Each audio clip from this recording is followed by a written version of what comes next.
If I get an early pick, I'm just taking names. There's no point to take Strat, right? Like, is there a point to take Strat in a best ball format? And you change your name to Stephen A. Swift. You are the leader. You are a different group of Swifties. I think Jameson Williams is going to outscore. He's going to outpoint Amon-Ra St. Brown this year. The stats are kind of fugazi. Come on. Let's go. There's like 50 feet of shit and then Kyler and Edwards. I think it's a buying opportunity for the Chiefs, actually. If you ever see me take Bryce Young as a quarterback, even as a backup, smack me when you see me in Vegas. I'm all about Devontae Adams. They're hurting their own team. You could just turn around later and take, Jaden Daniels and Terry McLaurin. I just go, what the fuck are they doing at running back?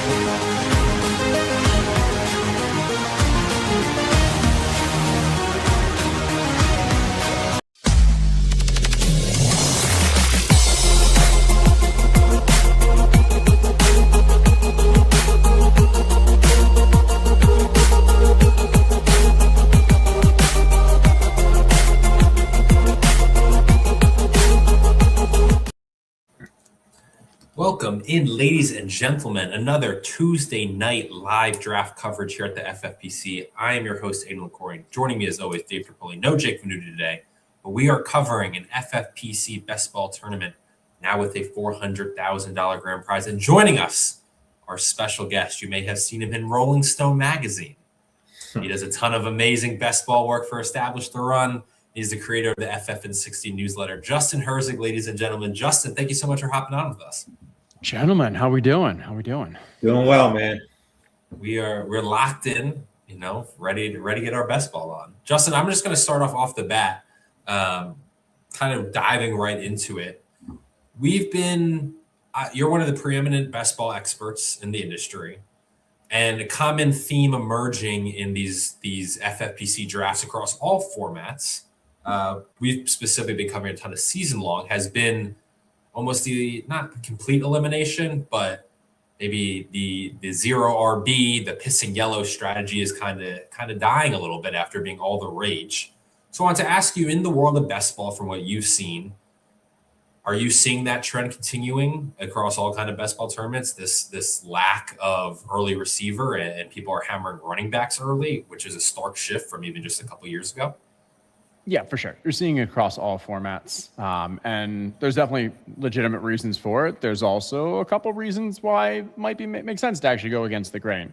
The past 2 years, we have seen the fewest amount of running back injuries at the top of drafts compared to other positions, that whether we're due or whether there's just a regression to the mean, like if we see a year where running backs start getting hurt at the same rate that wide receivers and tight ends were previously, the board could flip and the people who are going zero RB could see a lot of value. There's also, I think the strongest argument is if you ignore that macro of like the movement of running backs, Jahmyr Gibbs and Bijan Robinson are two of the best picks we've had in recent years, like at the quality of the elite Christian McCaffrey seasons, the I even say the Le'Veon Bell, those pass catching running backs on high scoring offenses. So if you want to go against the grain here, grab one of those two and then don't grab another one for a while, because you're not missing out on running back value where everyone else is chasing them up because you're just spending the right capital at the top. And then you can kind of take that zag later and it turns into more of a hero RB structure. Terp has been whipping out his old jersey collection. Terp, and for the first time all year, you went more traditional. But a first guess, someone in the chat got it instantly. With Chris Johnson is correct. Unfortunately timely. Thinking of CJ2K. Terrible. Yeah, absolutely. Ridiculous player.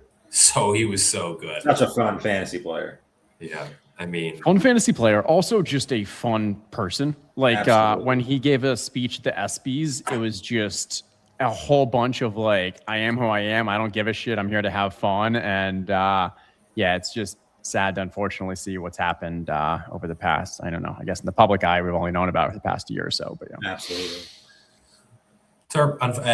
Tough transition, but let's get back on track with the draft. Team 7 did get auto-picked. However, by clearly that they had queued up their selection there with Trey McBride. Obviously, we've been seeing Bowers a lot going in the top half of drafts. We talked about that extensively. We've even talked about McBride, but he's been slipping. You don't often see him going anymore in this kind of mid-first round. He's really kind of settled in late first, but really primarily that early second. Regardless of how you feel about McBride, you take him at the 107 turn. How are you building out the rest of this team? I mean, I don't see a reason why somebody like a Saquon Barkley or Kenneth Walker isn't a good, solid pick in the second round. I personally would never take McBride where he's being drafted here. I actually have some teams with Bowers and McBride on it just to be a little different. McBride has been slipping down draft boards. I mean, he's pretty much been stuck in the beginning of the second round type of situation, which we know where I stand with Trey McBride. I love him. Great player, ridiculous last year. But something about the Cardinals just absolutely just frightens me this year. Obviously, a ton of talent, but, Jacoby Brissett there, who we loved last year, was a darling. But their schedule is terrible. I mean, so bad. I don't see where they win a game. And if they're not going to win a game, what's it going to be like at the end of the season where it matters the most? In the sprint at the end, we're trying to chase $1 million or $400,000 or whatever the contest is. Is Carson Beck or maybe, Gardner Minshew? They're going to be trying to lose. They're going to be trying to, get as much capital to get that first pick as they can be. So to me, McBride, I like Bowers. Bowers is my clear number one tight end. That's never going to change. I think that's everybody's answer. But also, I like Loveland a lot too. McBride to me is a pass. But if I'm building a team with McBride in this situation, I'd be targeting Chase Brown, who went, Kenneth Walker, or Saquon Barkley, who I love this year.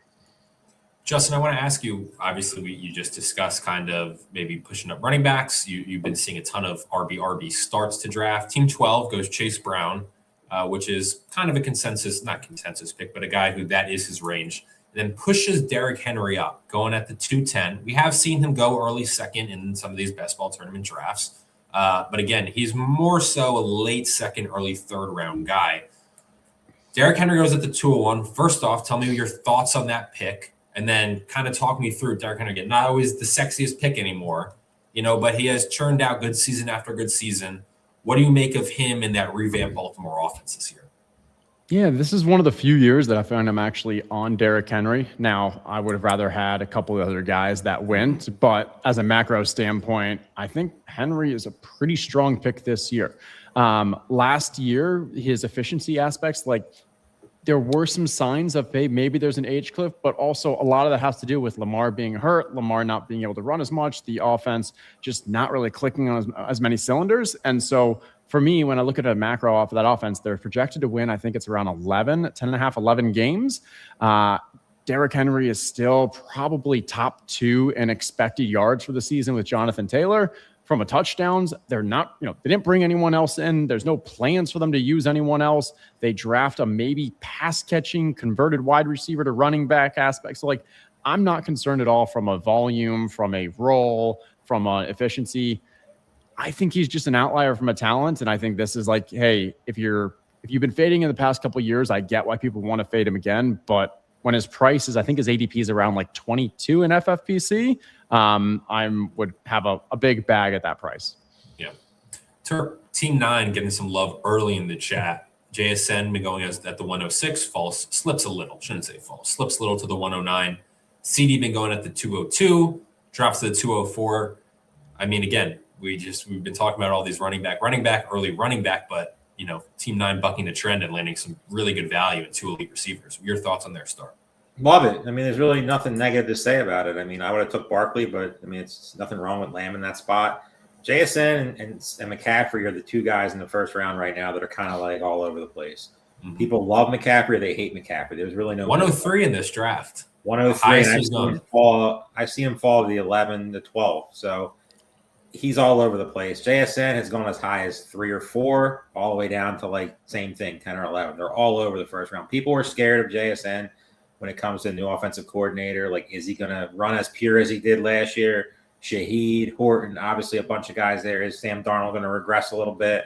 The running game is a big unknown right now. But, JSN's a guy that, in my opinion, is a top 3 receiver by clear cut in football right now. I mean, last year he showed that he is just supremely talented. And you compare him with CeeDee Lamb, who people are worried about, obviously, is there enough balls to go around with him and Pickens? But to start off that way, you have plenty of options in the third round of guys like Brees Hall that could fall, Javonte Williams, Kyron Williams, if they're your guys. Maybe if you want to push up a Scadaboo or an ETN or somebody like that who've been falling a little bit, you can do that. But I love their start. I would take Barkley and Walker are probably the only two guys, maybe Drake London, that I would consider. But I love the start. Nothing negative to really say about it. I'm intrigued here what Team 3 is going to do here, but Justin, early thoughts, kind of an unconventional start. You don't see a lot of McCaffrey and then Colson Loveland. Obviously, FFPC Best Ball Tournament is a tight end premium format. And then they go Brees Hall. So no receiver early, push McCaffrey to the highest we've seen in the tournament. Take Loveland, an ascending tight end, and then Brees Hall, who we've had a lot of guests on, and we've had people who have sung the praises of Brees Hall. So what are your thoughts on Team 3 start? Yeah, I mean, Colson Loveland's probably at about ADP. I think the Tyler Warren, the pick after, was the more shocking one from a tight end perspective. Earliest he's gone in this format in quite some time. Yeah, but from a McCaffrey standpoint, McCaffrey, Loveland, Brees Hall, if you look at the pockets of drafts where there are value for positions, I think wide receiver, mid and late, there's a lot of guys that you can kind of make up for missing out in that elite start. I think he was also in a spot where you're kind of chasing the elite wide receivers. I think CeeDee Lamb, Justin Jefferson's the end of a tier. Drake London's kind of on his own. If you're bullish on A.J. Brown, I get it. But for this format, the Patriots playoff schedule is so rough that, instead of chasing, or not chasing, but kind of like reaching a little on a wide receiver, I'm fine with saying take the Colson Loveland, play for the elite breakout season, grab that other Brees Hall, and you just feel solid at that running back position because even it's best ball format, so you can get a bunch of those Jerry Jeudy's, Calvin Ridley, these late guys that are virtually free in best ball drafts, and you can actually kind of play the quantity over quality game at that position. Just let me follow up with that on McCaffrey. A lot of responses when you kind of bring up injury concerns is like, well, what's the potential if he doesn't get hurt? It's going to be maybe the RB1 in fantasy like he's produced year, and I kind of want to get your philosophy on, injury risk when drafting, especially your first, second, third round guys, but also factoring McCaffrey. Well, I mean, you can kind of analyze some guys' injury risk, and it's like, you can't just assume he's going to get hurt. But McCaffrey, it does feel like there's some more data perhaps, or some more legitimate concerns about not just injury risk, but downside after the just heavy workload he had last year. So kind of, if you could rope McCaffrey into maybe your personal opinion on how you assess kind of injury risk in best ball. Yeah, I mean, we've done some research on this, and there is extremely little actual predictability for injuries across, across the field. I think age is the one thing that actually is higher correlation. The older you get, the more likely you are to get injured. And it's not so much more likely to get injured, but it's also longer to recover from that injury. And so if you want to say like, hey, because he's getting older, he has higher injury risk or higher risk of that injury being more impactful long-term, I get it. But when we're doing projections, all of that age stuff is already also baked into his projection from a loss of efficiency, role, all of that. For the way that I see McCaffrey this year this is the first year that even if he's healthy, he doesn't have that projects to be the far and away number one overall pick. Like for the past 5-6 years, however many that is, you knew if McCaffrey's healthy, like he was going to blow away the field.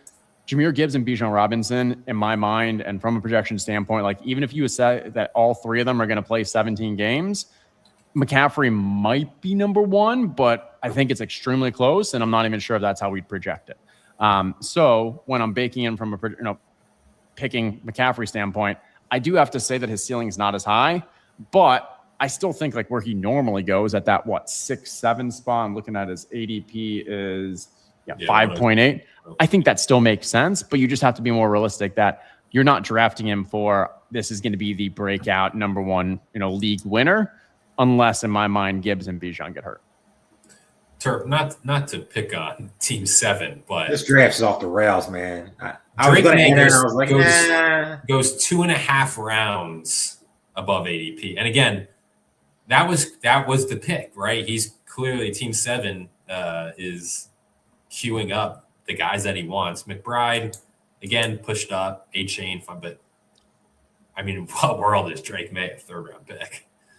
Never. I mean, this draft, if you're sitting on one side, if you're sitting at the end of this draft, you're just picking up value right now. The fall of Nico Collins, the fall of Chris Olave, like Buka, Devontae Smith not pushed up like we've been seeing. Yeah, you've been seeing all these guys go in the top half of the third round pretty consistently. Zay Flowers still on the board right now, who's been pretty much gone by this point. This is again, we all know, and I stand by this, and I know Justin does. When you get later in the draft period, go get your guys. Whatever that means, just go get them. But you also have to factor in ADP just a little bit, because a guy like Drake May, you can get him in the 5th round if you really want him that bad, and it'd be fine. People are still going to rip the pick, but it's okay. Quarterback's so deep this year, but you're pushing a guy like Drake May up here. It's just silly, in my opinion. Whether it's your guy or not, you're taking him way higher than he needs to go. You're passing up guys who should be taken in that spot. It's not for me. I wish I would have clicked the button draft in here, because guys at the end of the draft right now are just cleaning up value. Nico Collins normally goes at the 302, goes at the 310. Devontae normally goes at the 305, 311. Zay Flowers normally been going at the 311, so hasn't been drafted. I mean, who knows where he's going here? Jonathan Taylor's a mid-late first-round pick. I think his ADP is like 9. Yeah. Yeah, and going to 203. I mean, yeah. I mean, great pick. Zay Flowers. Justin, when you get into a draft room, and that's like the beauty of FFPC drafts, and me interpret we say it, you never know what you're going to get. You might get a very standard draft. You might get one like this that goes off the rails. When you have a draft like this that goes off the rails, is it as simple as don't overthink this? I'm just going to let the value fall to me. I'm not missing anything. Or is there a pivot in strategy? Like, how do you, does Drake May getting pushed up, push quarterbacks up? How do you adapt when a draft like this goes off the rails? Yeah, so for me, the only time that it makes sense to truly adapt is if you have someone who is over-investing at the 1Z positions. So if this person at the 7 spot ends up grabbing another tight end at 5'7", if they grab Lamar, if Lamar was to actually fall to 5'7", then you're going to actually see a bit of a ripple effect of, okay, now we're expecting usually these elite QBs go to multiple people. This person took 2 of them. We're going to see a little fighting for those QBs at some point in the draft. Just drafting Drake May, like if he then at 5'7" drafts another wide receiver, which then he may have could have taken. I mean, I don't know. Could you take Drake May at 6'6", maybe even? I don't know. He's just end up switching his positional things, but it wouldn't have an impact on everyone else. I mean, if it actually gets so crazy, just use this as, hey, you're going to get unique by finding crazy ADPs. And that's what, Team 10 is doing. Being unique is extremely important in these large-scale contests, and that's a great way. If the board's going to let you do it by getting extra value. Turp, we've talked about Saquon a lot. We've talked about Cam Scatterbo and kind of injury risk extensively over the last couple of weeks. Not injury risk, injury return, I should say. Team 8 starts Cook, Barkley, Scatterbo, and then first receiver is T. Higgins. I want to talk about T. Higgins, a guy that we haven't talked about too much. And as a whole, kind of that Bengals offense. This is a Bengals offense that people have invested heavily in, tried to stack heavily in past years. Obviously not Jamar Chase, but for Burrow and T, you're kind of getting a discount compared to what we've had for last year's. Are you kind of buying a bounce back for the Bengals offense after Burrow's injury derailed them last season? I mean, obviously the Burrow health is the big question. Cincinnati's defense slightly better, but still not great. And you factor in, you've seen it before with Higgins. You've seen the big numbers in the sprint that we've seen, in the last couple of years. He's a guy that could win it for you. And you can't say many guys in this range have shown you or could do that. Put up that big 30, 40 point that separates you from everybody else. And that's extremely important when it comes to these sprints. I mean, when you go through all these teams and go through all different rosters and you're looking at them, a guy like T. Higgins, with Chase or without Chase, obviously it's better without Chase, but Higgins can light it up to where you could be separating yourself from 90% of the teams. I love T. Higgins. He's a guy I've been drafting a ton in best ball. This range is, as Justin said earlier, is a great range for receivers. All of these guys you can make a case for it. Zay Flowers, McConkey, Tet, Waddle, Neighbors if you're a gambler. I mean, 10 of the 12 picks that round were receiver. That's a very interesting fourth round. It's just so crazy when you look at these draft. Like, forget the May drafter for a second. How some of these guys are all over this like fourth, fifth round. Mm-hmm. Like one I did last week, Cat McMillan, I got him in the end of the fifth round. He's going in the middle of the fourth round right now. These fourth, fifth rounds, sixth rounds, they get really off the rails where guys are just flipping all over the place. You can build some really, really different teams because, like we said, this is a pretty popular wide receiver run that's going on right now. And, the running backs are falling a little bit. But you saw in round 3, Jeremiah Love, Williams, Hall, Scadaboo, Williams, Jacobs pretty much took the place of Olave, Igbuka, Smith, Collins, those guys. So, to me, back to T. Higgins, love the player, love him in this format.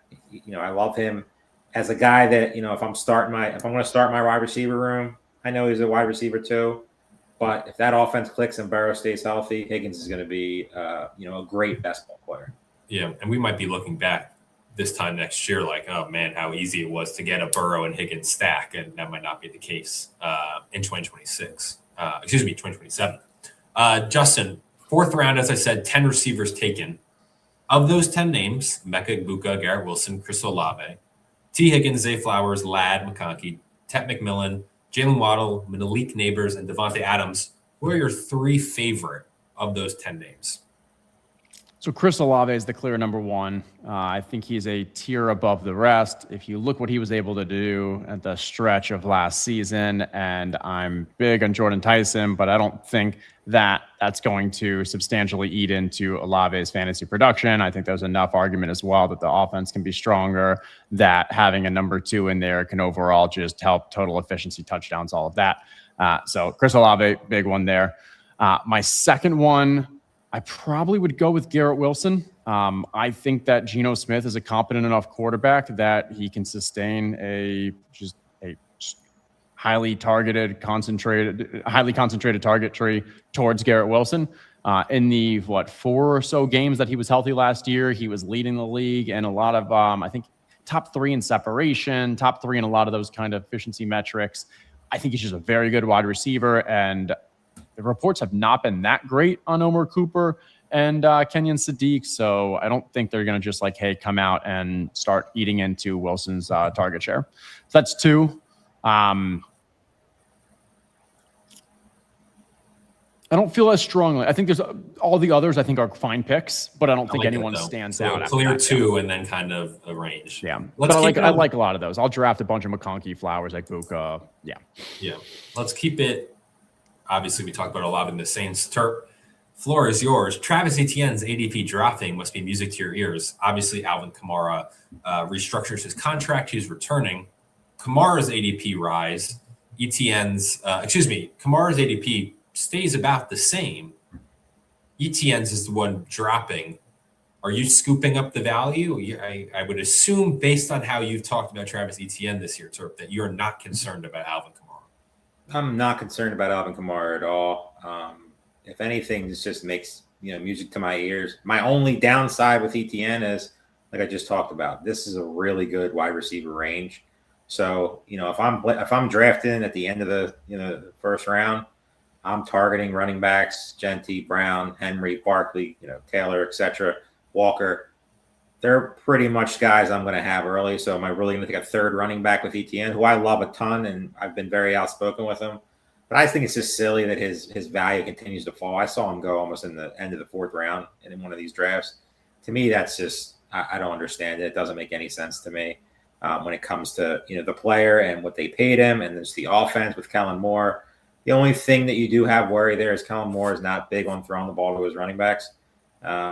And that's a little bit of a worry, but at the end of the day, it's not something that really worries me. I'm going to draft a ton of ETN when I get the chance. I drafted a ton of them, obviously before all this stuff came out, which, we all knew Kamara was going to be a potential factor. So why everybody's just jumping off the ETN train now is a little weird to me. But I'll have a ton of them.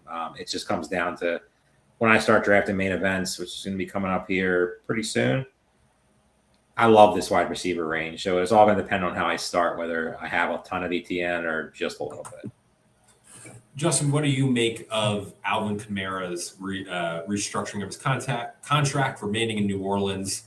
How does that impact Travis Etienne? This was a guy, as Turpin said, we kind of saw really pushing into even sometimes the early third round.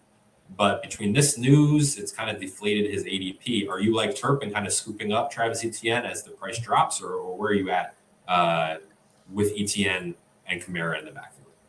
Yeah, he concerns me a little more than it does for Turp over here. One is restructured for, I think it's around $6 million. That's 3x more million than James Conner restructured for. Like, they could have gone less if they needed to, and Kamara really didn't have any leverage. They still have that pass catching role for him in an offense that, as Turp said, like, doesn't throw that much. I was trying to do projections and see, like, I'm thinking maybe Kamara ends up with like 3 or 3.5 targets a game, but that really only leaves like another 1.5 to running backs if you look at the previous rate. And like, does that go to ETN? And maybe, but like projecting a running back at that stage for only 1 to 2 targets a game isn't what I really want to see. And then Evan Silva was in my ear saying he's concerned that Kamara actually might play a little more of the goal line back role. When you look in Jacksonville, like, it wasn't like, hey, ETN is the clear goal line back there. Could that be the more veteran, trusting role for Kamara? I don't think it's the most likely scenario, but I think it's in the cards. And then when we think of a macro, I did like talk highly of the Saints. I do think they're going to play well, but their win total is not strong. I think, what was it? Tyler Shuck's only projected for scoring about the same amount of passing touchdowns as Bryce Young. Like, Vegas doesn't love that team. And so I think there are some outs where this team just isn't good. And then a not good team that is still having a role for Kamara, it scares me a little. I don't think that's the most likely outcome, but I do think it's in the range of outcomes that we need to play for. Terp Sean Green in the chat, kind of confused at the Joe Burrow pick by Team 12. There is a little bit of a slight stack there with their first-round pick, Chase Brown. Started not a full run, but Lamar, Caleb Williams going quick succession after. So Team 12 within their build, how do you feel about their Joe Burrow pick as their QB1? To me, it makes no sense whatsoever. I get that, I'm very outspoken on stacks, especially in best ball. I feel like it's what you have to do. I'm not saying it's a 100% requirement, but taking Joe Burrow there with the roster construction makes absolutely no sense to me. Had the potential to take Watson, had the potential to take Cardinal Tate, Adunze. If you're a DJ Moore guy, you have DJ Moore there to add to your wide receiver room that currently just has like Buka. Harold Fannon's fine, whether you like him or not, it's not really relevant. But the Burrow pick today just doesn't fit with that team. Makes any sense to me. I don't know. It's just, I feel like it's a reach. I feel like it's, they had plenty. This team with a Christian Watson or a Cardinal Tate or Dunze or pretty much any of those receivers in that round is way better than with Burrow. And I love Burrow, but I'm not a big Chase Brown, like running back, quarterback stack guy. Every once in a while to mix things up, but I would have passed on that pick, took a receiver, and then quarterbacks, there's going to be plenty of them. Like 6th round Caleb Williams. It's just a stack reach. It's way too early. I get it. I understand you want to build your stacks, and we've seen quarterbacks kind of all over the map, but passing up a Marvin Harrison, passing up a Thomas Pollard, any of those guys afterwards, just to build a stack, you could easily push Caleb Williams down the list and got him again. And if you didn't, the show still goes on. You still have a Dak out. You still have a Herbert out. You're clearly building a Herbert squad with McConkey and Hampton. Like those picks, like when you're starting off so solid in a draft, they kind of can derail things real fast for you if you're reaching just to complete a stack that you don't have to at the current time. Justin, Team 1 obviously goes Jahmyr Gibbs, kind of the consensus 101. A.J. Brown, who you kind of mentioned as someone who maybe people are very high on and you could push into that tier with the Drake London, CD, Justin Jefferson. Looks like they maybe are trying to set up a potential Kansas City stack with Rashi and Kelsey. But I really want to focus on those 3 running backs they took kind of in the mid rounds, 4 through 6, each with kind of concerns, to say the least. Obviously, David Montgomery goes to be the lead back in Houston, but concerns abound about their offensive line. Travion in New England, obviously we saw the explosive ability, but again, Ramondre Stevenson is there. What's Travion Henderson's not only snap share, but also just touch is going to look like? And Rico Dowdle, kind of the same thing, back-to-back really excellent seasons, goes to Pittsburgh, run first offense, aging quarterback who could dump it down to him, but Jalen Warren's there. So of those three names, if you could kind of maybe talk through briefly each one, what's your outlook for both David Montgomery, Travion Henderson, and then Rico Dowdle? Yeah, and I think as a macro standpoint, this ties to what we were talking about earlier. This is the result of if you don't invest early in the running backs, but you still are like, hey, this year I need to get running backs. You end up having to chase, and you're taking these typical dead zone spot running backs in that round 4, 5, 6. For David Montgomery, I think, yes, it looks great from he's going to be getting all the volume on a team that wants to run a lot, but also a team that is going to play slow, is going to rely on their defense, may not score that much. I think there's a chance that he doesn't actually have that much of a pass catching role if they actually put Woody Marks in the role he came out of USC and should have gone into, as that pass catching skill set. So like, I get the David Montgomery, but it's not that exciting. And when I try to do like 2v2s here, and I'm thinking, okay, what if they would have taken Kyron or Brees or Jeremiah Love instead of Rashee Rice? And then with that fourth, you could have grabbed someone like Terry McLaurin. Like, I'd much rather have had that swap from take a running back in the third and take one of these stronger wide receivers. The difference between Rashee Rice and Devontae Adams, like, it's really not that much. From a Travion, hey, you're swinging for the fences because you feel like you need to with the running backs. I don't know. It's really tough to get there with the Travion from a pure projection wise. We know he has the talent. We know if Ramondre goes down, like we saw the single game upside, but in a 4 or 5 turn cost for a backup running back or a 1B running back, it's expensive. And then I hate to just shit on these, but like, I think Rico also, like, Rico could mean we saw the 3-game sample size last year of Rico where he was putting up 25 plus touches of the game, had 3 amazing weeks. He obviously has the connection with the coaching staff here, but we also, like, he wasn't the starter when he was in Dallas. It took him 4 years until he actually earned a higher volume role. I think Jalen Warren is still probably the back to own, especially in a PPR format. But if there is a back that's going to actually be a 20-plus touch workload in Pittsburgh, it probably is Rico. But again, this is a lot of, in my mind, wish casting into these running backs because you have to chase. You're chasing a bit. Turp, hello, 2 teams going quarterback. Team 6, Pink Stripes, with Caleb Williams, Justin Herbert, stacking with Ladd and Luther Burden. And then Lamar, Team 11, unstack Lamar Jackson, and then stacks Jalen Hurts and Devontae Smith. I kind of feel like I know what you're going to say, but I mean, very interesting. Give me your thoughts on Team 6 and 11, as blunt as I know you're going to be, but then also just kind of as just the macro view in this draft is how is this going to impact some of these other teams and their quarterback targets, with 2 teams already having 2 quarterbacks through round 7. Honestly, I don't hate it as much as I thought I would. Okay. That surprises me. I thought you were just shit on them. I mean, when it comes to Herbert, we'll just go with Team 6 for right now. You're already buying into McConkey. You're already buying into Hampton. You're buying into the whole team. To me, you have to get Herbert. So if these teams take any more quarterbacks, that's silly. You're investing the capital in now. The running backs right now are kind of The receivers right now are kind of There's a lot of guys that I like and we like. But the good thing about best ball and a format like this is doing something like this. It's a 20-round draft. You're going to start seeing people get quarterback crazy here. So, like I said, the pockets of quarterbacks when it goes through some of these drafts, I don't probably recommend doing this. I think I've done this once or twice this year just to see how it falls in. It's not something I do a ton. But you're going to start seeing a quarterback run here of guys that really shouldn't go here. And then you have the advantage at the position. So Team 6, for example, they have the best tight end. Receivers are real solid. Mm-hmm. Quarterback's a massive advantage. Running back's obviously weak. You take volume. You hope for the best. You got to bet on Amari and Hampton. Team 12 or Team 11. Mm-hmm. You're banking on Genty. You got an 8th round Warren.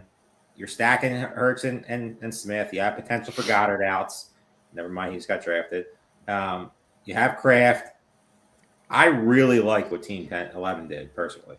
The Lamar thing, I don't really know if I love that, but it's not as bad. Like, if people are taking 2 quarterbacks at this point without anybody with them, yeah, I'm totally out on that. That to me makes no sense. But if you're doing it, that's going to, obviously bet on what you did earlier, I'm good with it. So Team 6, they pulled it off, and there's still going to be guys here that I like a lot that they can build out their roster with. But to me, Team 6 is solid, even though I didn't love the Caleb Williams pick. But you're going to start seeing a run, I think. Maybe not, but a lot of these quarterbacks late I love too. So the Jordan Loves, the Baker Mayfields, guys like that, Brock Purdy's. But it's not terrible. I was hoping it turned out worse so I can rip it because I love doing that. But Team 12, that's not for me. But as you saw right here, Brock Purdy going. What, 4 teams now have 2 quarterbacks already? So people are going to start panicking, and you're going to see a quarterback run where we could say ADP or not, doesn't really matter. People, don't want to get caught behind the 8. Sheesh. You're going to start seeing a QB run and a tight end run here soon. The Mark Andrews, the Kincaids of the world, all those guys are going to be taken up here, and you're going to see receivers and running backs just fall. That they, pretty sure, like guys like Kenny Gainwell, still not drafted, probably should be drafted. Earliest Stafford has gone in this format, at least over the last week, maybe in the tournament. So, it's Justin, hindsight 2020, are you liking this strategy now even more because of what it made these other teams kind of do and push quarterbacks even further up the board, which allows you to maybe get some of that value back to, even further necessitate kind of your 2 QB start? Yeah. So which team are we asking specifically? There's still 11 or? Let's go. There's now 4. Let's focus on Team 6 because I think that's the one I'm most intrigued by, like the most. Okay. They also kind of really kicked it off. Team 11 really solidified it. They go Caleb Williams and Herbert. Now you're looking at that. There's no guarantee that, Dak, Hurts, there's no guarantee that these other teams start that quarterback run, but it worked out in their favor. Now you're able to get maybe some value because all these quarterbacks went and you're good and you can maybe get that running back. I guess there wasn't really a question in there now. I realize. Your thoughts on that start, though? What are your thoughts, just maybe even in general, about starting 2 quarterbacks within your first 7-8 rounds? So for me, with this year, there are a few QBs that I'm just not going to have that many of, and I'll explain why. But Caleb and Dak are 2 of the core examples. And the reason why is because we know that stacking is very important in best ball, and people are correctly doing it. But when you have QBs like Caleb and Dak, you have so many people that are fighting for their teammates. They're especially Caleb. In this format, you have Colston Loveland, you have Romo Dunze, you have Luther Burden, and you have, I'm blanking right now. Maybe those 3. Okay. So you've got those 3. I guess DeAndre Swift as well, because pass catching. And so you have 3 or 4 people that are always going to be fighting for Caleb. And this Team 6, if they didn't take Caleb here, okay, well, Colston Loveland's Team 3, so they probably would have taken him with the 7th round. Team 5 took Romo Dunze. If Team 3 didn't take him, then he was going to get taken there in the 7th. So yes, if he wanted to get that stack, he got it, and he had to probably take it when he did. So it's not that bad. But in my mind, you're overpaying when you're spending a half a round higher than Jaden Daniels. And Team 2 is getting Jaden Daniels, who I think is a lot better from where he should be ranked quarterback. And he's getting stacked with Terry McLaurin. And why is Jaden falling? Because no one's fighting with the Terry McLaurin drafter. It's the only commander that's being drafted by that time. So he gets him to fall to him all the way in the 7th round. So I think that's my macro thoughts on where you want to attack these pockets. But other than that, Caleb with Luther, Herbert with McConkey. I don't love the Manon guy here, and I think you can see that running back tier break from a J.R. Price, Jalen Warren to that next group in a PPR format.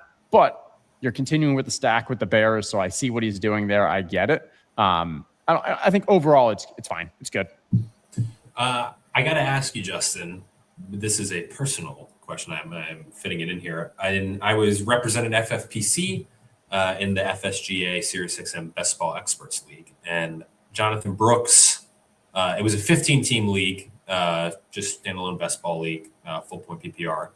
And Jonathan Brooks was my 3rd running back at the 514 pushed him up, was going for upside. So I'm intrigued to hear your thoughts on Jonathan Brooks. And if you're as high on him as I was in that draft. So it's 16 teams? It was 15 teams. 15 I took him teams. at the 514. Okay, so that's pick 74. Something like that. Okay. You're the math guy here. Yeah, quick math. Never good to do math on stream. No.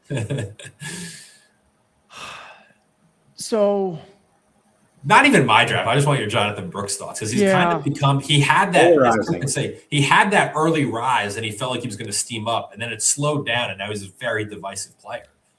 I think it's one of those things where when we're betting on upside, we are blinded by what it could be, and we don't evaluate enough of how likely is it to be that.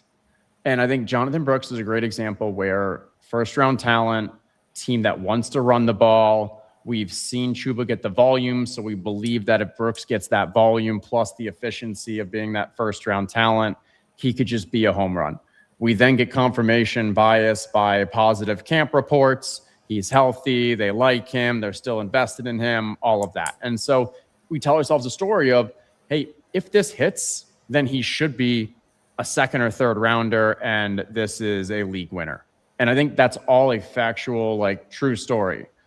The likelihood, though, in my mind, probably doesn't make up for the risk at that point, but I have to see what other running backs are available, because I think the most likely outcome for him is that he is a 1A or a 1B in a not great Carolina offense, and both he and Chuba just have a continued role. And maybe as the season goes on, he's definitely a better player if he's healthy than Chuba, and so he, earns a larger part of that workload.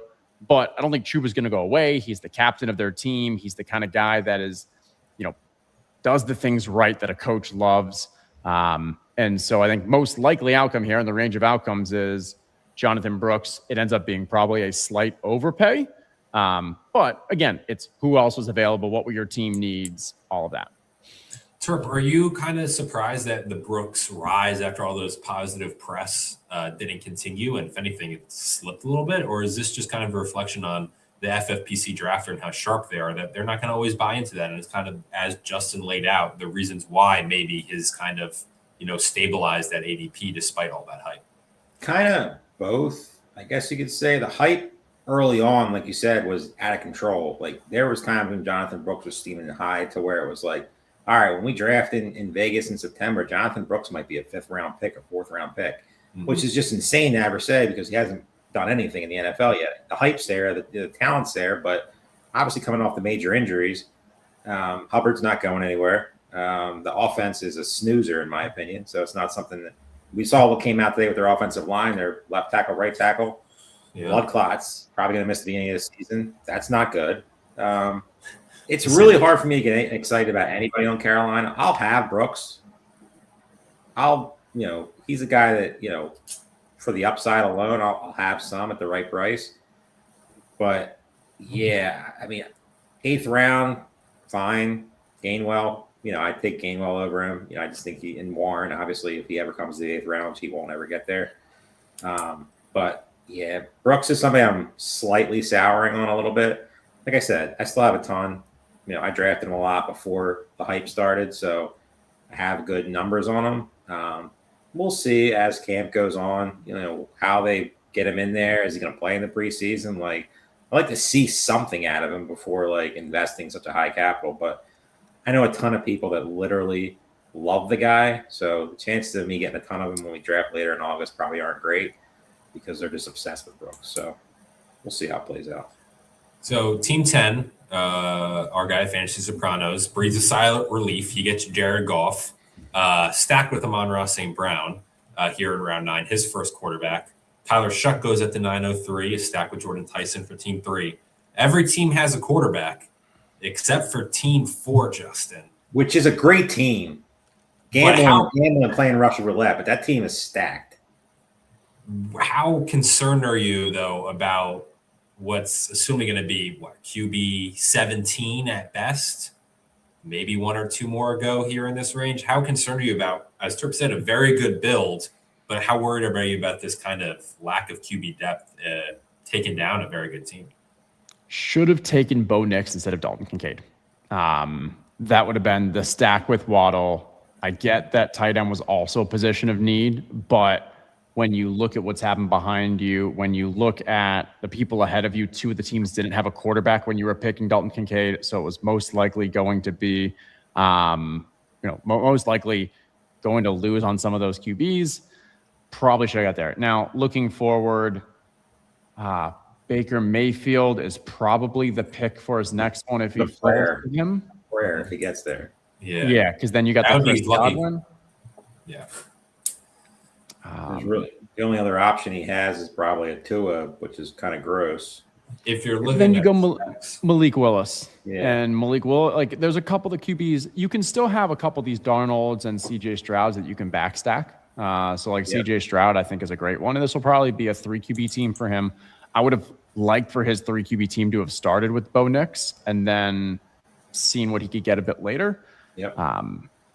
But I still think he could make it work. Like if he can get either Baker or Malik Willis with this one and then do some back stacks with a Stroud, a Darnold, you can always grab a Rodgers. There's a few options.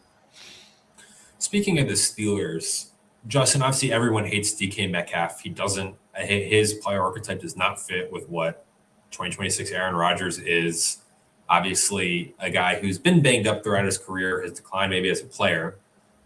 But obviously, that all makes sense to me in a season-long managed format. But in best ball, DK Metcalf, with his spike week ability, his ability to just take a pass, quick screen pass, and break it into a 70-yard touchdown, do you think he's a better value pick than people are giving him credit for here in kind of these 9th, 10th round of drafts? Or is the Michael Pittman edition and the run-first offense and Aaron Rodgers at 42 years old just not fitting it? DK just as a player overall is not warranted, is warranting kind of this lack of belief in him, or is best ball maybe a small value there as a guy who can get in your lineup for multiple weeks with some big games? Yeah, Metcalf is one of my higher owned wide receivers in best ball this year for a few reasons. One is, and I think this is a larger macro aspect around just drafting in best ball in general, but majority of people are drafting off of one of two things. One of them is just either vibes and their personal takes, and they're just looking at the board and saying like, hey, here's who I want to take. The second is you're using a third-party site's rankings, and on those rankings, you're still using some level of your vibes, your take and such. What you just started this kind of conversation with is no one likes DK Metcalf. DK Metcalf is gross. Like, that is the general consensus without a doubt. And so when that's the consensus amongst the vibes people, they're not going to take them often. And then the rankings people, even when it shows up near the top of rankings, those vibes are still pushing it away. The ADP drops, the rankings have to adapt because they're baking in ADP, and he just continues to be a value as where he should be going and where he actually goes, there's a gap there. And I think you see that with players, Casey Concepcion and Denzel Boston, Garrett Wilson and Kenyon Sadiq and Omar Cooper. Like these offenses that are really gross and we're just saying, I don't want a piece of it. One, we're already overrating. The market is over-evaluating, overweighing how much that impact should be. And then two is the teams that we're already expecting to be really bad, they don't have to do that much to actually get like even a little better, not even league average. They can just get to like the bottom third. And that's such a jump in what are their fantasy production from an expectation standpoint. So players like DK Metcalf, players like those on the Browns and the Jets, I think are pretty strong values this year. And the last thing about DK is we talked about QB aspects. When I have DK, I know that I can likely get a late Aaron Rodgers as a third QB stack, and I'm happy to do that. I'll also throw in maybe a Freiermuth, a Jeremy Bernard, maybe Pittman. So, Turp. Someone in the chat said, "Is Dart gone?" Obviously, he just got picked, and that literally was doing the like. He isn't. Jackson Dart at QB 20. Yeah, this QB range, I didn't even process. I didn't process it either. I picked yet. We're talking about Malik Willis and Sam Darnold and CJ Stroud and Dart's there. He got Baker, QB team 4, worked out for them. Yeah, that I think was a pick, but and what I would have still got Jackson Dart even with Godwin. Okay, I just not knowing it. Yeah, I even Kyler falling there is pretty strong too. Yeah, I mean. Jackson Dart. My mind is blown that we haven't won. The latest he's fallen is the 1003. This has obviously been, you could argue, maybe a weird draft. The quarterbacks started going early and often. He's been going as QB 12 in this format. He goes at QB 20. I mean, fantastic. And Terp, tell me if I'm wrong. Jackson Dart, for all the issues that he has and the concern, that's entirely minimized by a best ball format, right? Who cares? Draft two other guys, like, you're fine. Like, I think he was QB8 in points per game in his first 2 years. And now, being drafted as QB12, something like that. I mean, the rushing upside alone, I think, and I mean, you could argue he's kind of like he has that goal line potential. That I really wanted him to take Malik Willis there. He went Hunter Henry, and so much there's still a couple QB. Like, I don't know how you don't take Malik Willis, or I guess I don't even know what QBs are available, to be honest, right now. But like that felt like we talked about him, Darnold. Yeah, but like Malik Willis is a tier above those in my mind. Yeah, way above. You can't go for a luxury pick with a second tight end there. There's so many tight ends you can grab later. Ward, yeah. And yeah, I mean, it kind of goes back to, I feel like people have said before, but like, there's a difference between Hunter Henry and just some of the late round names that dramatic. And the answer is no. I still think Ford's having a very good draft, though. I'd like to put that out there. Gambling. Other than that, Tyler Warren with the second pick, I really like this pick 2's draft.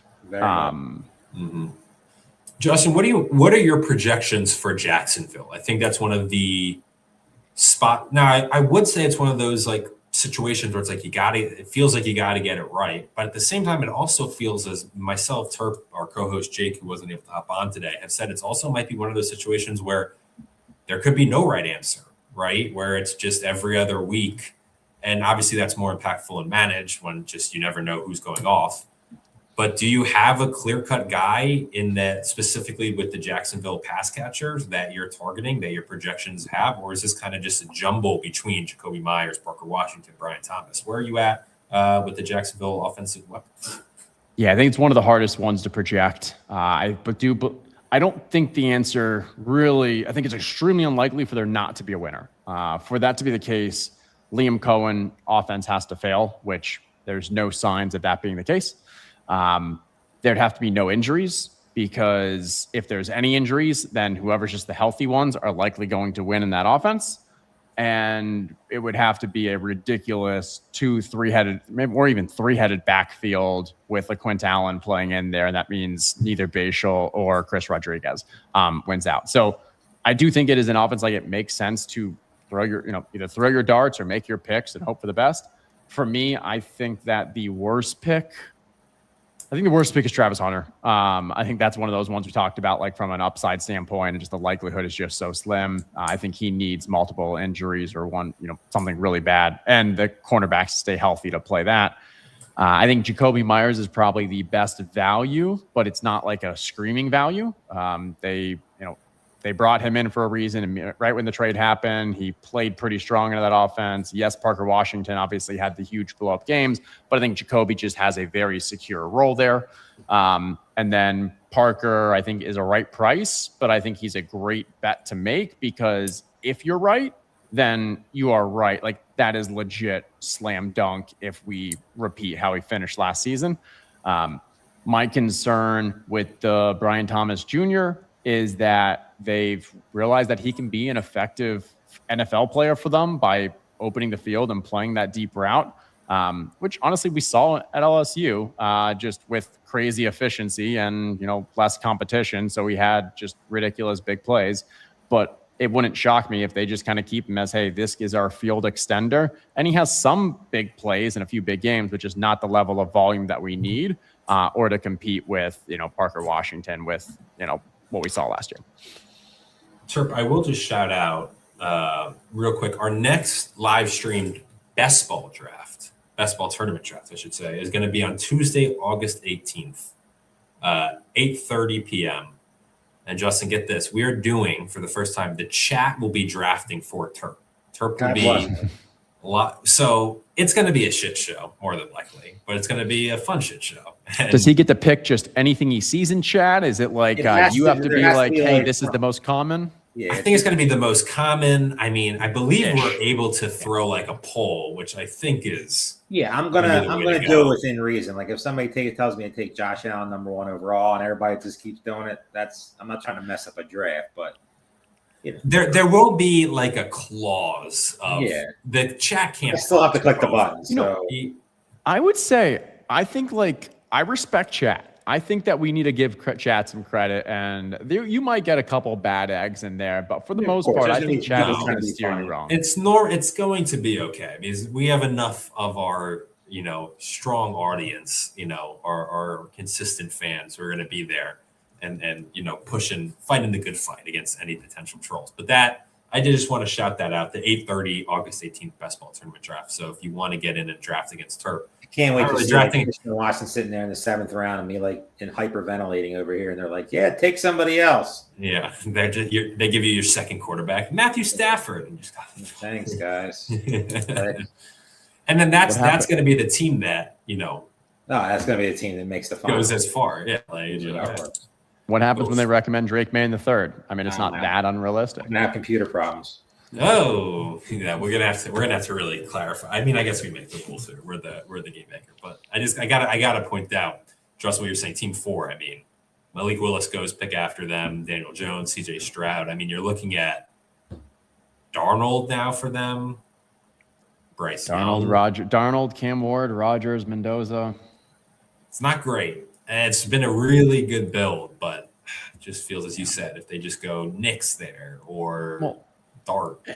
And one of the things you guys talked about with not that concerned about the injury aspects of Jackson Dart because you can take 2 other running backs. I actually think Jackson Dart is a better pick from a redraft standpoint, especially if it's a 2 QB redraft, because if a QB does get injured there, you can drop in there not clogging a roster spot, and you can still bring someone else up to help. Here in best ball, if you do have a QB injury, yes, it might be nice you still have 2 other QBs, but that now becomes a dead roster spot. And so it's not going to completely change my thinking or shift whether I draft a player or not, because I also think injuries are very difficult. But I do think when you have, I don't know, it's probably more relevant if there's someone who is coming off. I don't know. I'm trying to think of Daniel Jones as an example. But even Daniel Jones, I think is going to be fine. I think he's going to lose efficiency, run less, but I still think he should play all the games.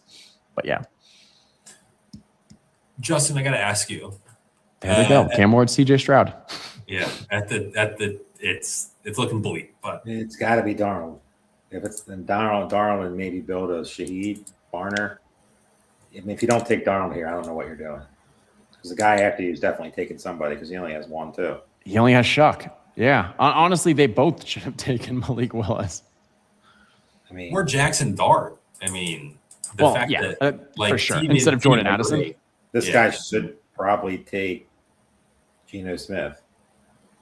It's ugly, but Justin, while we wait to see what Team 3 does on the wrapper, and I wanted to ask you at the 12:01, what's your ideal logical landing spot for Stephon Diggs, or should I say ideal realistic landing spot for Stephon Diggs this year? Okay, so I think it comes down to 3 teams. There are the favorites, and that's Raiders, Falcons, and Commanders. Mm-hmm.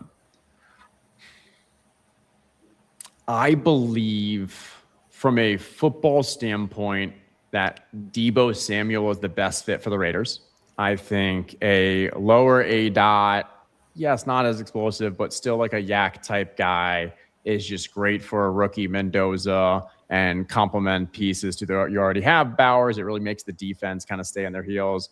You can move guys all across, and obviously they only have Jalen Naylor and Trey Tucker right now. So okay, where does Stephon Diggs fit? Could he work there? I think it's possible. I'm also it's hard to ignore just the idiot tax of Stephon Diggs, and then you throw him in a place like Las Vegas, and that just gets extrapolated. So that scares me a little. I don't think he fits in well with the Atlanta style offense. If he does, if he does go there, that is horrible for Kyle Pitts. And I think that might just send Kyle Pitts to backup tight end purgatory or whatever you want to call it.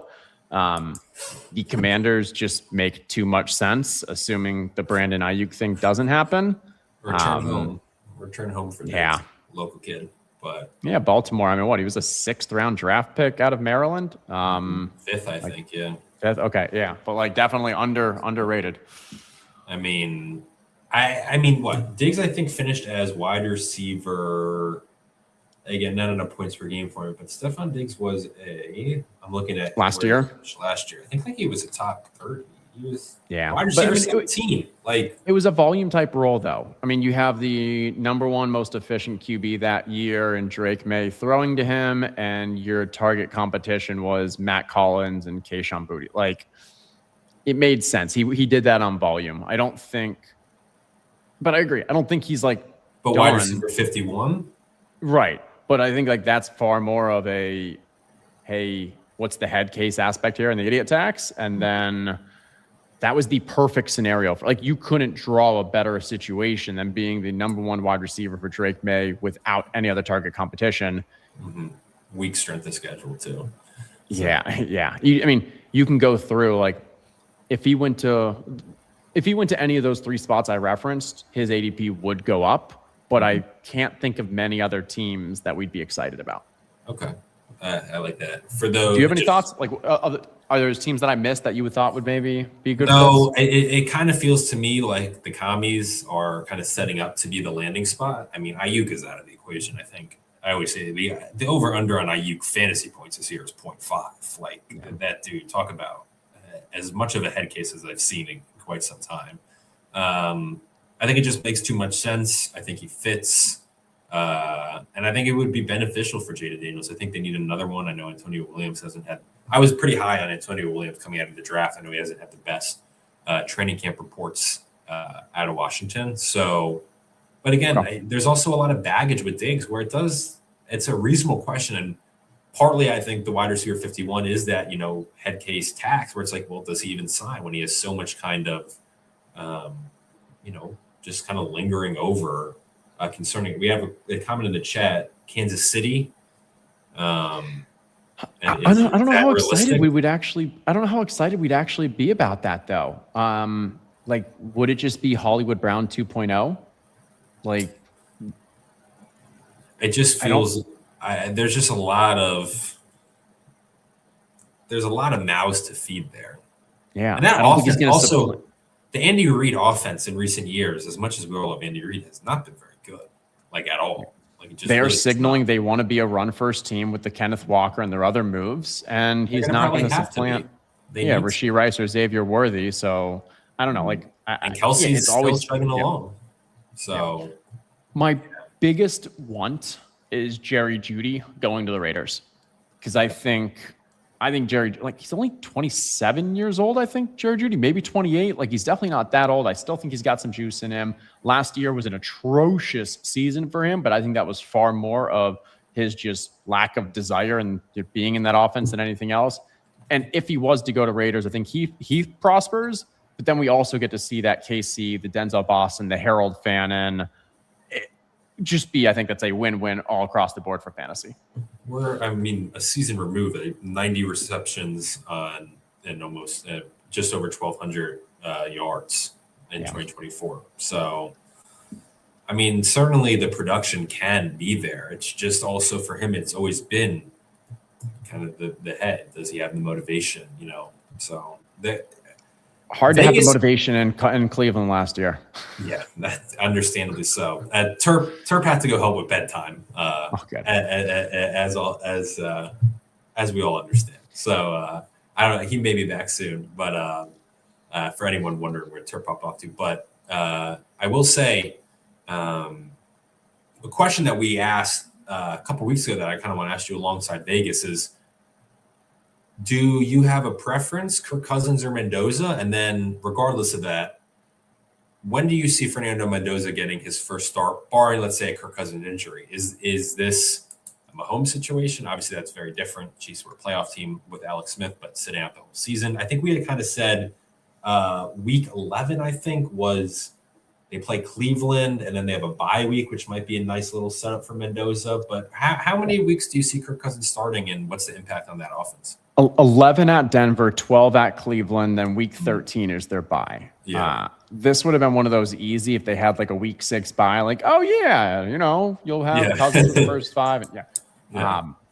I mean, for me, your first question was like, who do I want to be out there or so? And like, just giving Mendoza as soon as possible. Okay. I don't believe in this, that a QB is going to learn more outside, off the field, other than maybe 1 or 2 games. Like, okay, you get to watch that veteran and maybe you learn something on the sideline. Maybe I'm trying to convince myself, but far more, you have 4 years of the rookie contract here, get him in. Now, when it's a tough schedule. You've got 5 is at New England, 6 is Buffalo, 7 is the Rams, 8 is at the Jets, at San Francisco, Seattle, then you have the Denver, Cleveland. Like, it is a really difficult schedule for a last place team, but they just can't keep them too much. The risk is if they beat Miami in week 1, they beat New Orleans in week 3. Does that give them enough time to like, you're still 2-3, you're 2-4, we can still wait on it? But I think if they lose 1 or 2 of those games, you're expecting like a 1-4, 1-5 start, and you can't just keep Cousins longer than that. I do think probably a lot of it is it's gonna be Kubiak's decision. I'd like to think that Mark Davis will just kind of trust him to do what's best, but definitely an interesting subplot to monitor because it impacts Bowers, it impacts Genty, and especially in best ball, there's people out there who like their Jalen Naylor, the Trey Tucker potential. So the Raiders are an interesting, likely last place team for fantasy purposes this year. A lot of discussion in the chat, Justin, about everyone's favorite tight end, Greg Dulcich. We got Sean Green. He had said that Dulcich is one of his favorite late round tight ends. And then there's just kind of been some discussion about the scarcity of Miami pass catching weapons, that Dulcich could emerge as one of their leading pass catchers this year. So in line with that discussion in the chat, your thoughts on Greg Dulcich and maybe any other late round tight end targets that you kind of like for best ball this year? Yeah, regarding the Dulcich, I'd say like guys like Isaiah Likely, Chigokonkwo, Greg Dulcich, where we are valuing them because we don't think there's much other wide receiver competition. So mentally, we think they're going to play a larger role and get more volume. I'm hesitant to go with that school of thought. I think more often than not, it just means that there are other wide receivers that will get those targets that we're just not expecting and may not even be names we're familiar with or on that roster right now. But it doesn't usually then lead to these mediocre tight ends just getting 25%, like even 20% target shares. And so that's my kind of concern.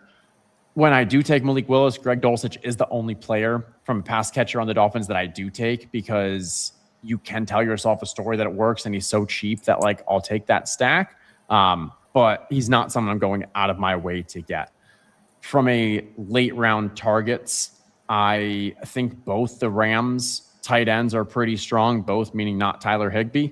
I do believe that like Terrence Ferguson will play that more third wide receiver role, which actually opens up for Colby Parkinson to be a more every down or regular down tight end. And so I don't think like if I take Matthew Stafford in best ball, I'm perfectly content taking both Ferguson and Colby Parkinson on those teams. Also like Pat Freiermuth a decent amount. Jonnu Smith is gone.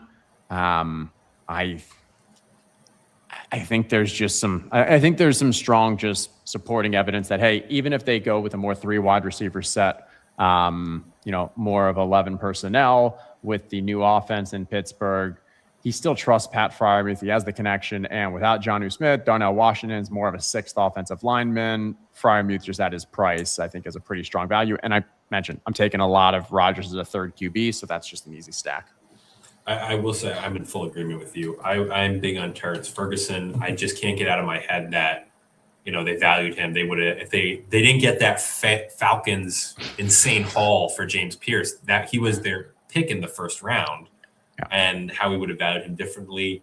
They also were going to take Brock Bowers, right? We know that they were prioritizing the tight end and wanted to have this pass catching weapon at tight end. And yeah, he's not Brock Bowers, but the mindset was still there for how they want to run the offense. And it's such like a small sample, but his last 2 healthy games last year in the regular season. He finished with 13.8 and 14.4. It's so small, but you saw as the season kind of progressed, just the slightest of upticks to kind of provide me with some hope that maybe that a breakout could come. Max Clare they drafted, blocking tight end. I do like Colby Parkinson too. I mean, I feel like Tyler Higbee could just very well be just annoying, as he always is. But no, I do like the Terrence Ferguson shout out. I know, again, we've kind of focused on these two, but shout out Team 3 for just rolling with Tyler Shuck and just no other quarterback. just caution to the wind. Why not? Just rolling. I mean, it's crazy he could have Jackson Dart. I mean, like, I like Jordan Addison, and I think Jordan Addison's a solid value at that spot. But, like, the fact that he could have had Jackson Dart. It would have been fine. Probably would have gotten Jordan Addison anyway. Like, I think he has to take Geno. Like, I think he has Breece Hall with one of his early ones. Goes for Freiermuth. I think looking at the available quarterbacks we got, right? Oh, it's Mendoza and Geno. And Brissett. Jacoby. And then Deshaun Watson, which are very fascinating. I'd rather go Shador. Really? Okay. Oh, yeah. Talk to me about Cleveland. Is there any fantasy relevant guy? Is it a Denzel Boston? Is it, Casey Concepcion in Best Ball with his explosive play upside? I mean, someone from Cleveland surely is going to have a fantasy impact this year. Outside of Harold Fadden, also. Yeah, the positives for Cleveland in my mind. One, Todd Monken. We've been loving what he's done for offenses since he's been, his time in the NFL. And he's now got two rookie wide receivers that were basically first, early, second rounders. Both guys for a lot of teams.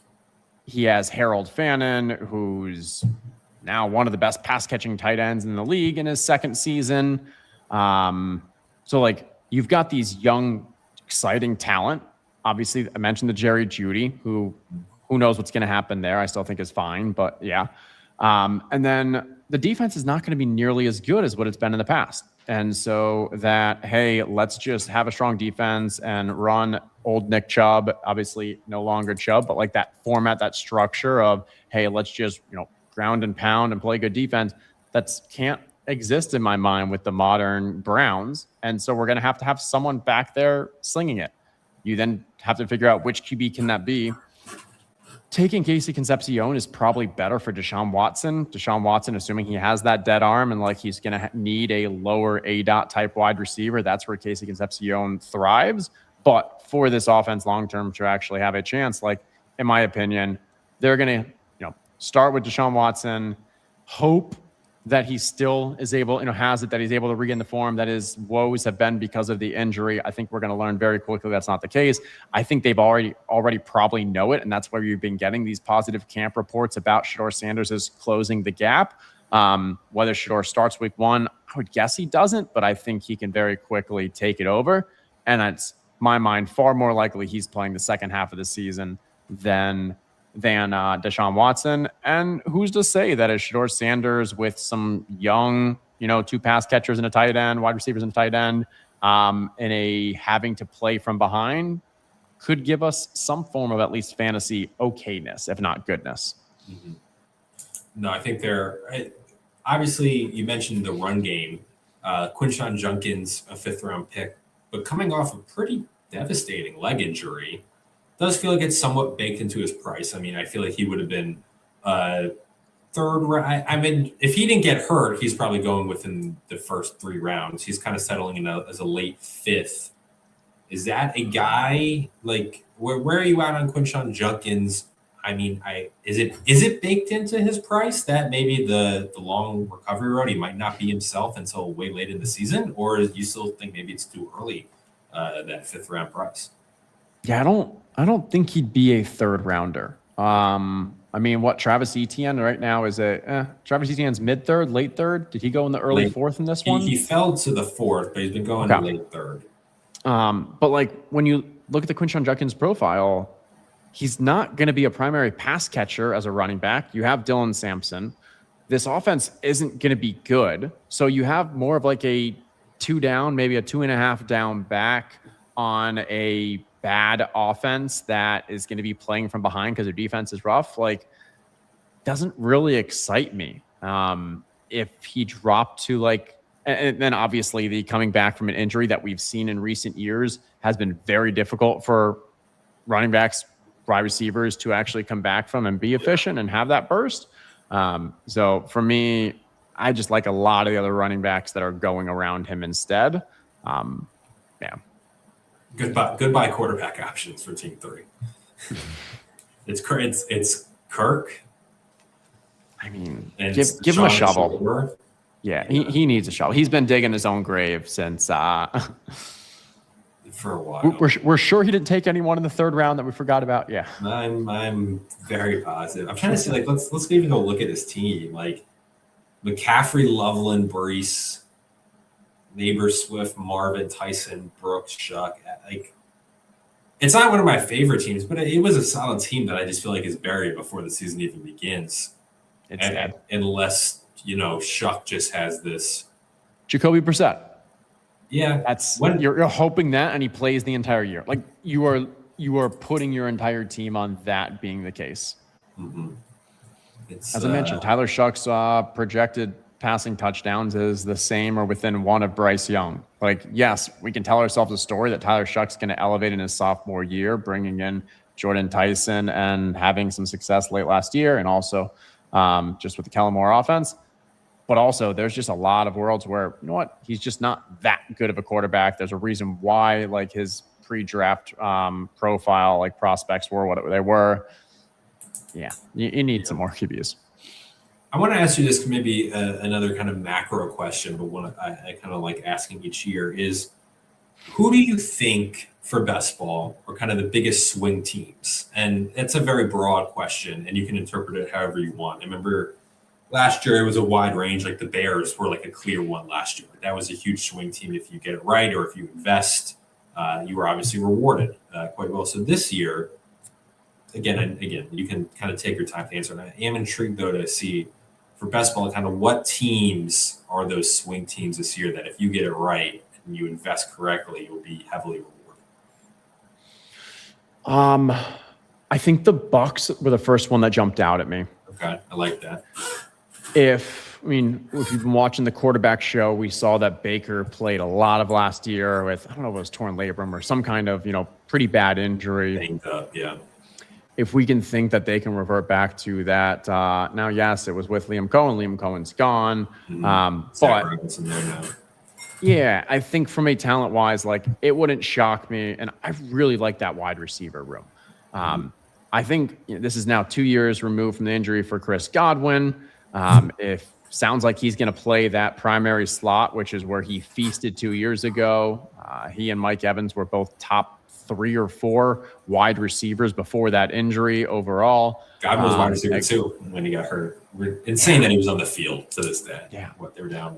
So I actually went to that game, and because it was versus the Ravens, we were down by 2-3 touchdowns. We're outside in the parking lot walking away from the game, and you just hear like a whoosh, just like an oh no, like coming from the crowd and people murmuring. And yeah, we're seeing on the phone, and because then you see it like 20 seconds later on the phone, and gosh, that was devastating. But yeah, so the Bucs, I could see that being from a fantasy where they're being drafted, how they score points. That's a big one for me. Is if you're drafting Baker and you're stacking him up when Baker has a big game, it's because he's throwing for 4 touchdowns and 300 yards. Well, you highly likely have those stack options in the Egbuka, the Godwin, the Jalen McMillan, the Kate Otten, maybe Ted Hurst or whatever. But you're not spending that much, and you're highly correlated with the Baker. I think that's one of those that could be explosive. The other I'll go with is a little more chalk, but the Chargers. No, but that's a correct answer. I don't know who it's going to be. I think Quentin Johnson's overdrafted. I think Ladd McConkey is being drafted where he should be, but has ridiculous upside. We can just tell ourselves stories what Mike McDaniel can do with that offense. So offensive line can be healthy. Justin Herbert can elevate. That could be like a just league winner across the board. I've got some tickets on them to win Super Bowl too. And so, yeah. I got 3 that jump to mind. 2 in the AFC West, the Chiefs and the Broncos. I feel as though the Chiefs. Now, there's one side of me that's like, we've been saying this now for feels like 3 seasons where it's like, well, this is maybe the lowest you can buy the Chiefs offense, and it keeps dipping. But, Rashi as just a swing player, we've seen what he can do when healthy and not in jail and head on straight in a contract year, which I do think is important. You'd like to think that he's going to be on his best behavior. Mahomes as a part of that, but, Kenneth Walker, can Xavier Worthy with maybe a healthy season actually deliver on some of that promise that we've seen. They've, completely curtailed his route tree last year following the shoulder injury. Travis Kelce, they're a team that's interesting. I say Denver really because, how do they integrate Waddle? Can he deliver on maybe some of that potential? The running back room, obviously, Sean Payton, whether it be Jonah Coleman, J.K. Dobbins' health, can R.J. Harvey deliver on some of that promise? And then the third one that came to mind was the Eagles. Sean Mannion, what does an entirely new offense bring? Jalen Hurts' struggles, how is that impacting Devontae Smith?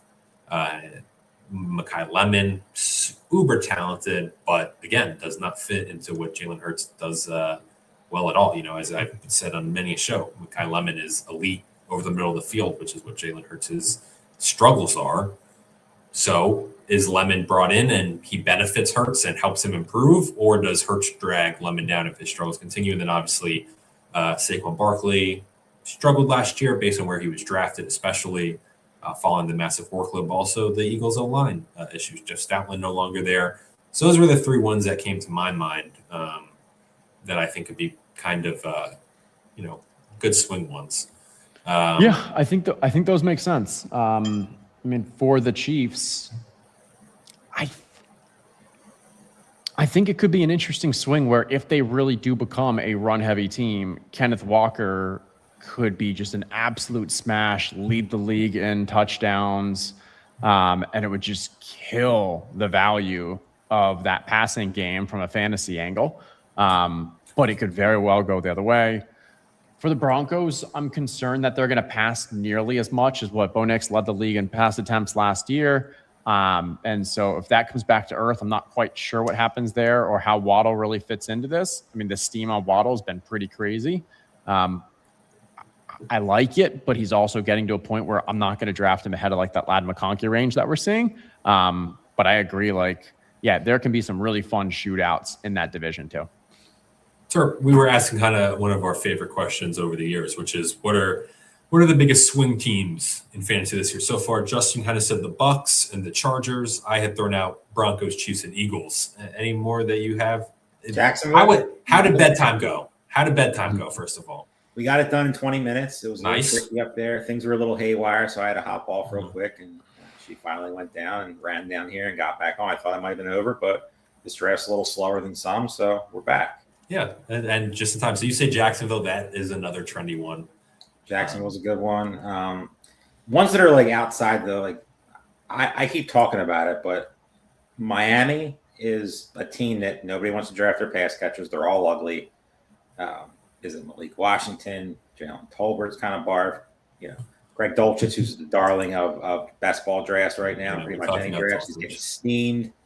Somebody there is going to be valuable. I'm not sitting there saying they're going to be league winner valuable, but they're going to have weekly value in a redraft league and definitely in a best ball league.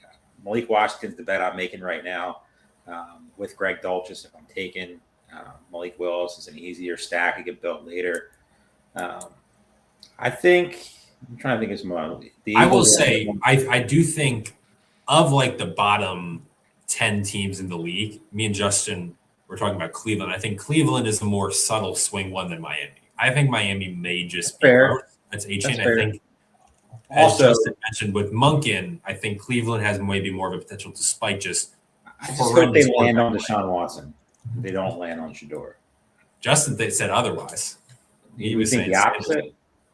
I think it's Shador. I think, I spoke a little about this, but I think it's far more likely that Shador is playing second half of the season. And if this offense is successful, I think they need a more aggressive, someone who actually still has a little pop in that arm. I think Deshaun Watson is week 1 starting QB, but they're already. It seems like the tea leaves are already out. That the team is already kind of signaling that Deshaun doesn't have it. They've been talking about Shador's closing the gap. It started off as like Watson's job to lose pretty much, and now it's starting to you're starting to see the creep of Sanders' buzz is growing. Yeah. Terp, the only thing you really missed is Team 3 still only has one quarterback. They didn't Brissett. They passed on Brissett, Justin. We didn't even talk about they passed on Brissett. Again. Kirk Cousins and Tua, I guess. What'd you say, Terp? Kirk Cousins and Tua, I guess. Tua's gone. Tua's gone. Tua drafted in the 14th. The guy that they literally have Kirk Cousins and Beck are their out. I mean, at this point, just hope Shuck stays healthy for all the weeks of the season. You take the 0-1 week and just the team's drawing dead. So, I mean, I will say their last 3 picks should be quarterback. Like, I don't do 4 QB teams, but I also don't do this. But like, if I'm in this situation and I passed out and got concussed and came out of my coma, and this is my draft right now, I'm taking 3 straight QBs, and it's probably Watson, Shador, and I guess Cousins in case he crazily plays the whole year. Yeah. Michael Penix, if you want to gamble on that side, like that's not a bad one. Yeah. It's still not pretty, but no. But you need 4 here. You need JJ to like McCarthy. Yeah. If you're betting he's got 3 tight ends. Yeah, another team that I don't know if you guys mentioned was the Titans. I mean, if Cam Ward takes that next step with Dable, a lot. I'm very bullish on Carnell Tate. Wandale Robinson got paid a lot of money. They have guys like Calvin Ridley who's still around, who's still going to be a part of the offense. I think they're a team that could surprise. I mean, I'm a Cam Ward guy, so I think he could be this year's like diamond in the rough. That's where he's being drafted. He's a guy that I'm probably higher on than the majority when it comes to best ball. I think he's my second highest owned quarterback besides Baker Mayfield, based off his price. But I think the Titans could surprise. I think they're, they have some pieces. Tony Pollard's a guy that people just hate, but every year he just continues to just put the numbers up. Spears is still there. Singleton's getting a little bit of, positive press, but he's still a rookie and you don't know much about him. And obviously a late round capital. So the Titans are a team that I'm watching that I think could be a little bit better than expected. I will say 2 teams. I mean, now we're just I'm sitting here naming like half the league, but in the opposite sense, I think the Niners and Lions are 2 teams that I feel like you could very well be hurt by as a swing team. McCaffrey, Kittle, Kittle injury concern coming off the Achilles and such a short turnaround. McCaffrey coming off the ginormous workload, which we talked about. Mike Evans. Mike Evans in a positive swing way. And then the Lions, it's just kind of maybe more concerned about John Warden there. Excuse me, not John Warden, Drew Petzing as a new OC. And just kind of, getting that right. So those are just 2 other names I wanted to kind of just throw out there. But no, it's there's certainly, I mean, Turp, I would love to go back looking last year. I think obviously the main one we said was the Bears. Oh, Shador goes to team 4. So there. Jacksonville was one. Jacksonville was a popular one last year. Jacksonville. I think Rams was one that we said. Everybody loved Brian Thomas, and Parker Washington was the one that got there. I mean, nobody saw that coming. I like Parker Washington coming out of school. Obviously. Hey.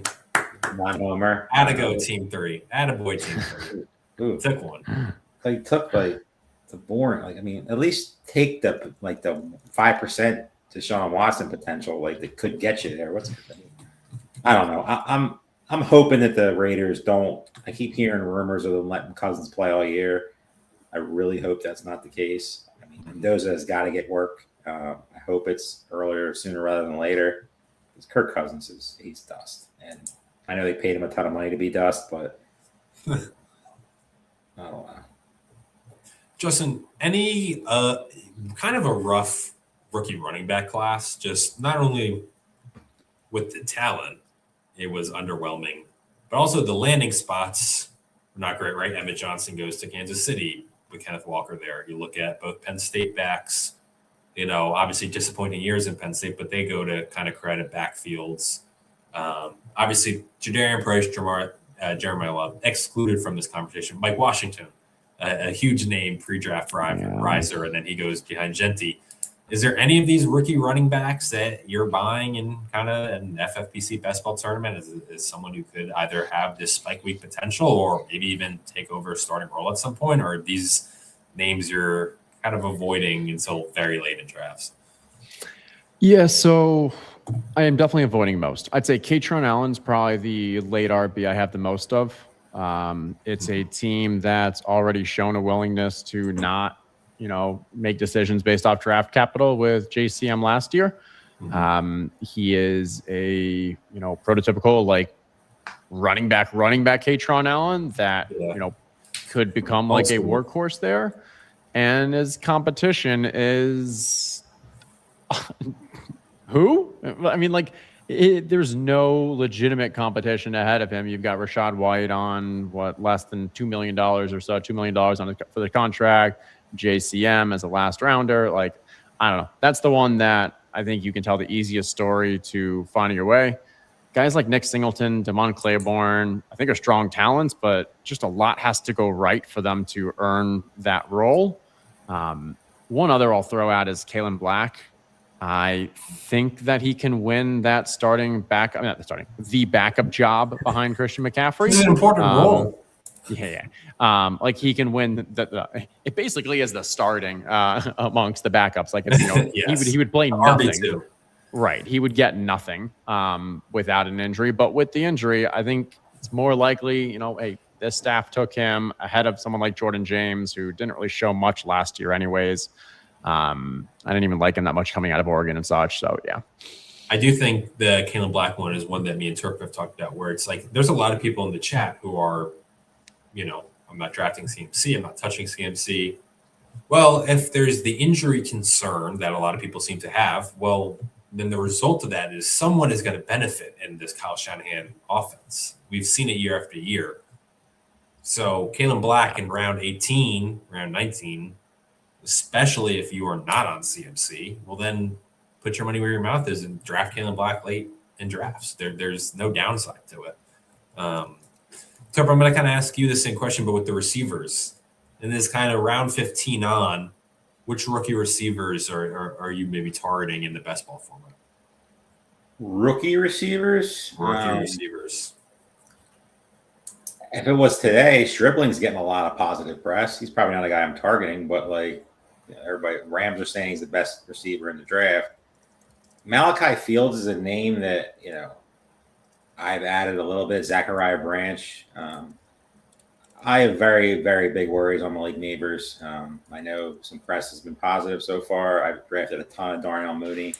But if you're shooting for the moon and going after a potential, Malachi Fields isn't terrible. Same thing with Zachariah Branch. If Diggs doesn't go there, they don't add another veteran. Really only have Jahan Dotson there. So to me, that makes sense. People are trying to hype up the receivers in Lane and Elijah Sarrett from the Ravens. Not for me. There's so many things that have to go right for them to actually be valuable. That's probably it. I mean, it's not. I like a lot of the veterans late. I love drafting Rashad Bateman. I love drafting A.D. Mitchell, Calvin Ridley, a ton. Keyshawn Boutte, a ton. Darnell Mooney's one of my highest owned receivers. I don't mind Tyquan Thornton in a best ball type of format. But some of these guys, to me, are just going to be auto zeros. And that's the one mistake I think that best ball drafters make a lot more. They're shooting for these home runs, and they're just going to take probably zeros most of the time when they can get a guy like a Darnell Mooney who's going to hit your lineup a couple times. Them off weeks that your top guys don't get it done. It's just it's a tough class when it comes to outside. I think it's a top heavy class both ways. But yeah, they're probably my favorites. Justin, let me ask you real quick. We talked about where Debo and Stephon Diggs can sign. We talked about you talked about specifically, Jerry Jeudy as a potential trade target and what that can mean for fantasy. What about Keyshawn Boutte, another guy rumored that he might get moved? Is that something that you're factoring into rankings? As we've seen pops of talent there, rumors that he may get moved by New England. Is there any landing spot for him that could intrigue you? Yeah, the closer we get to season, the less I'm likely to believe those type of rumors. I mean, when we were hearing those rumors early on, it was that he'd be included in like an AJ Brown type deal. When that didn't come to fruition, like, yeah, it's still a possibility, but I don't think like AJ Brown removes him from that offense. Obviously, he's not going to have as many opportunities, but I still think like the Patriots aren't just going to give him away for no reason and will keep him as a player. I mean, they've kept Matt Collins, who, had, I'd say, similar type role with less talent. And Kayshon Boutte is like still very young. So he's not someone I'm targeting, but I am taking him in like Drake May style builds rather than trying to assume, hope that he's going to end up somewhere else. Perfect. Justin, these late rounds, these people are taking their sweet old time on the clock, but wanted to Jameis Winston. I just missed. Yeah. Kirk Cousins, Jameis Winston. I'm assuming there is going to be a fourth quarterback taken by them. I'm very intrigued to see where. Can't wait to see it. But before we go, I do want you, if you could, just please share with our audience. I know you deliver such great content, but where they can find all your content. I know it's a variety of formats, so please, if you could let them know where to follow you, where to read all your stuff, where to listen to you. Yeah, for sure. Easiest or most direct way is just on Twitter at Justin Herzig. All my content. So a lot of the best ball stuff is over at ETR, from a rankings, from articles, strategy, all of that. I also have a newsletter called FFN60. You FFN60.com.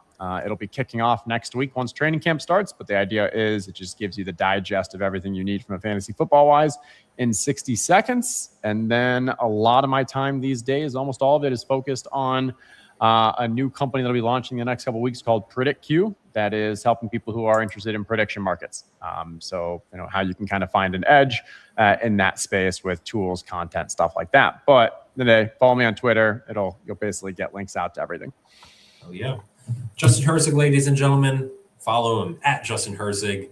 And Justin, we wish you best of luck in all your drafts this year. Thank you so much for hopping on with us.